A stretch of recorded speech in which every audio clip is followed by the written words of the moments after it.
Sir ఇది కాదా చక్కెర అది ఆడెదురు ఇంగ్లీష్ చెప్తాను లేదు కాలిపోయి పిలువ ఏం కాదు సమస్య ఇక్కడ కాదు ఏం కాదు ఇది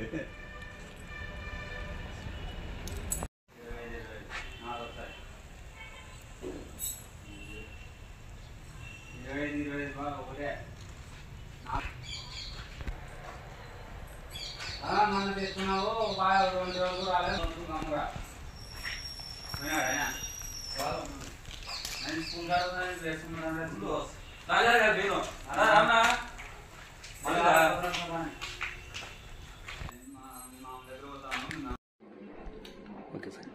విశ్వసనీయమైన సమాచారం మేరకు జాగువారిపల్లి విలేజ్ ఫీల్డ్స్లో KA 563519 లారీ నందు PDS అక్రమ రవాణా జరుగుతుందని చెప్పేసి సమాచారం రావడం జరిగింది.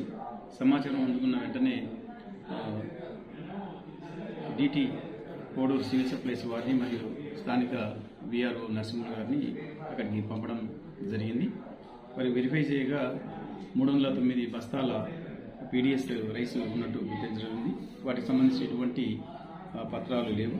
సో కాబట్టి ఆ PDS రైస్ను సీజ్ చేయడం జరిగింది. అదేవిధంగా సీజ్ చేయబడిన PDS rice MLS point Rajampet వారికి అప్పగించడం జరిగింది. తదుపరి సీజ్ చేయబడిన లారీని SHO పొలంపేట వారికి కేసు నమోదు చేయవలసిందిగా కోరుతూ లారీని వారికి అప్పగించడం జరిగింది.